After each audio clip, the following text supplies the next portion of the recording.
Thank you, Mr. Toastmaster. Phaeton was the son of Apollo and Clymene. Apollo, we all know Apollo, he is the god of healing.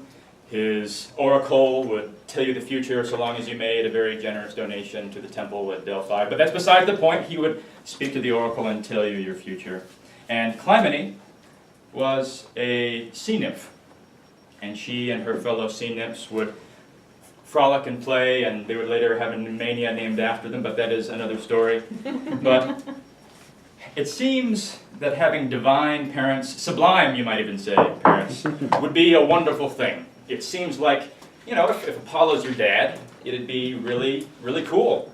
He's the god of healing. You never have to worry about breaking a bone or anything like that. Well, let's just say that the Greek gods didn't have the same concept of male-female relationships that we do, much less share the concept of a nuclear family. So though Apollo was his father, he never actually met his dad, and this is the pre-Maury Povich age, so there was no DNA test reunion later on, so he just kept on wondering who his dad was. Clymene never actually told him. And then one day, one of his schoolmates teased him in the way that no one who doesn't know who their father is wants to be teased. And that is, you don't have a real dad. And that really, really hit him where it hurt. It hit him in his heart of hearts. And he went to his mom and he said, "Mom, who is my dad?" And she said, "All right, Phaeton, sit down. I've got a long story to tell you." And she told him that Apollo was his father. Apollo's my dad. I've heard of that guy. He's awesome. He pulls the sun all the way across the sky. She says, "Okay, I can tell you really, really, really want to go meet your dad. So go to India," because that was the farthest east that anybody in Greece had ever been, so it makes sense that that's where the sun rose. And that being where the sun rose, of course, Apollo lives there, QED, so therefore, you have to go east to India to meet your dad, Apollo. You can finally meet him and have this tearful reunion with your dad. So he's fighting, he's walking all the way east. He has no horse, no chariot. He's never been on the back of a horse before.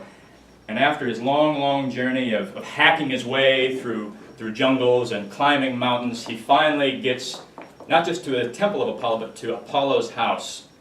And he's waiting at the door. And he's meeting his dad for the first time, which is a little bit stressful, emotional. Second, he's knocking on the door of arguably one of the most powerful gods besides Zeus in the entire Greek pantheon. So he's wondering, I could just walk back? But he musters up the courage, and he knocks on the door, and he walks in, and he's blinded immediately. He can't see a thing, because it just so happens that the sun is there in the garage, and it's very, very blinding. So Apollo realizes, oh, there's this half-mortal person who's here, so he immediately casts a spell over his eyes so he can see the house and himself and the sun and the chariot. He says, who are you? What are you doing here? And then it didn't take long for him to realize, because he is also the god of fortune-telling, that was his long-lost son. One of several, you might say, but his son nonetheless. And gods do feel guilt too sometimes. My mom sent me here. She said that you're my father, and I would very much like to get to know you, Dad. And he said, I've been expecting you to visit me sometime, you and all your brothers and sisters, at some point. All right, I'm going to make it up to you, son. I'm going to make it up to you because I really do love you, even though it would be extremely easy for me to just visit you because I'm Apollo. But I still really love you. It's been really busy with the whole sun thing. Zeus has told me that he'll find someone else to do it soon. But eventually I'll find my way back to you. But since you're here, since you've made it all the way to India from Greece, which is a bit of a hike, I will grant you anything you want, any wish to prove to you that I love you as your father. So the first thing that comes to Phaeton's mind is the first thing that comes to the mind of any child when their parent promises them anything. And Phaeton said, well, I would like to ride your chariot and pull the sun for a day. Now, as a son myself, who has once asked his father for the keys to the car, I can tell you that the reaction of any father the first time his son, especially if he hasn't met him before, is not very positive to, can I drive the car, especially, and that was just a 1985 Nissan. This is the Chariot responsible for pulling the sun.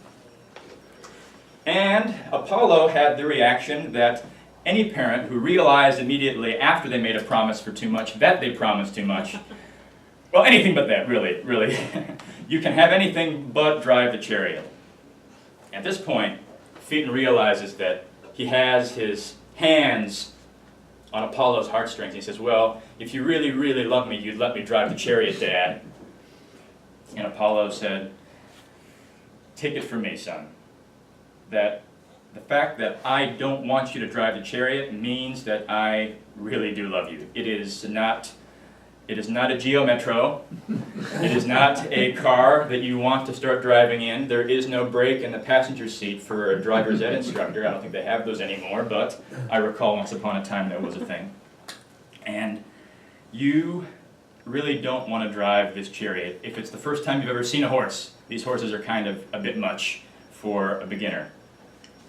He says, Dad, I'm not leaving until I ride this chariot. So Apollo said, sure.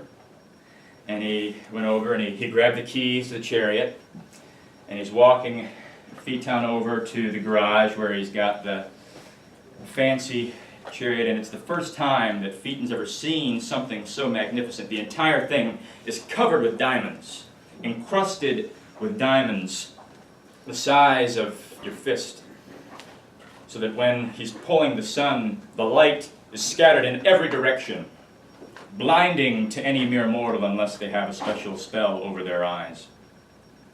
And he hands the stirrups over, or the stirrups over to, or the straps over to his son Phaeton, and he says, all right, you don't need to whip them along. They're gonna go. They're gonna go. They're very, very fast horses. So just make sure that you don't go too high. You don't want to make all the constellations angry, but you don't want to go too low, because if the sun is too close to the earth, then that's going to cause a lot of problems.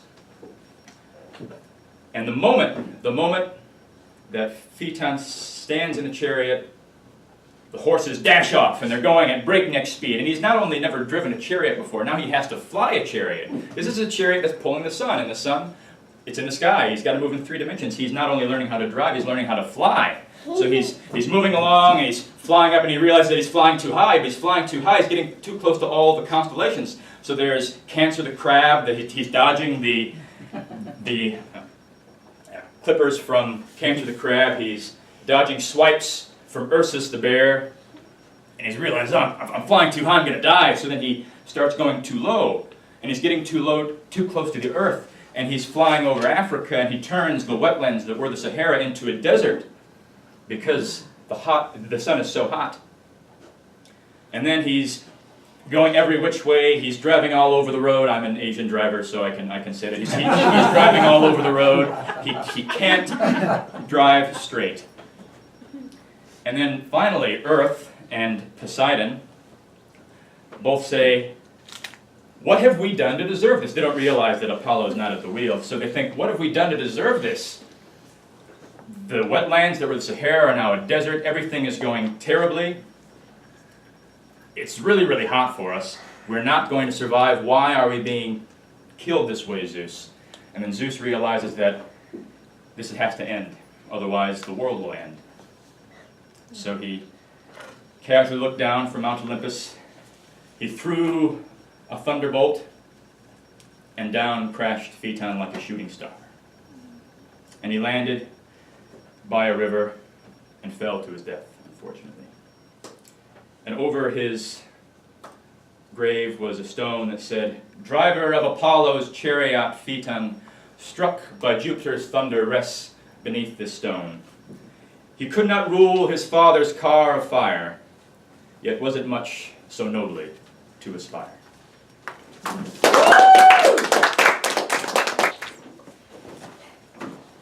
Thank you, Toastmaster of the Day, to this thank you for everyone here at this Sublime meeting. Not awesome, just Sublime.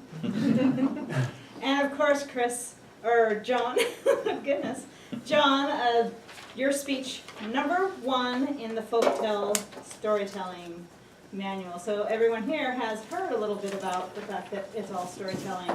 This is the first one, and his goal in this speech was to tell a folktale that is entertaining and enjoyable for a specific age group, and to use vivid imagery and voice to enhance the tale.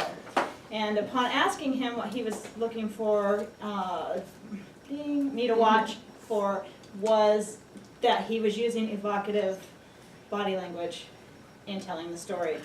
And I would say you hit the nail on the head in every point.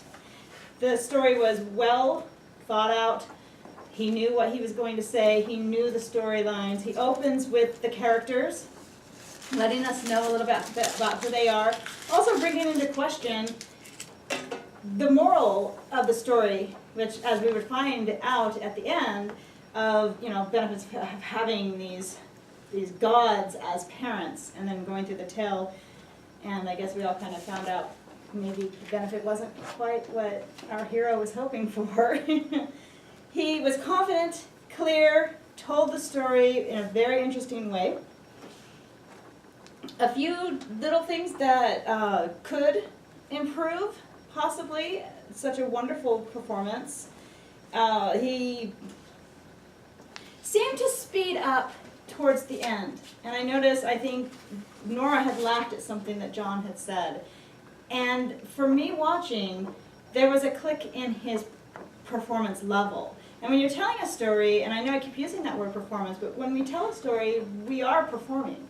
And so each character going back and forth, before that moment where he kind of did this little switch, or turned on, I would say, it was a little more subdued. So when you went back and forth between the characters talking, there wasn't a whole lot of change, but you were still using all the vocal variety, and you were still using body language, so it wasn't anything you could put your thumb on and say, you did that wrong, because you didn't.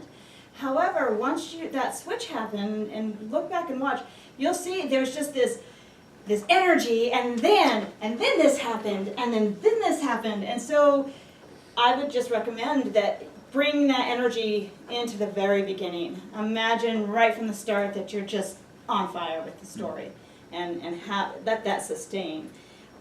I mean, that's going to be my #1 suggestion. There's not a whole lot to critique on this. You do this a little bit, kind of sometimes the hands stay here in between all the wonderful things you did with them, so maybe that's something to look at. Other than that, it was just fantastic, and like I said, I watched the story unfold and come to life as you got excited, and it just took us into that place. And your next assignment is getting personal. So you can use that fire that you're going to work on and put that into your next speech, and you'll be ready to just knock us away with that. So great job, and thank you.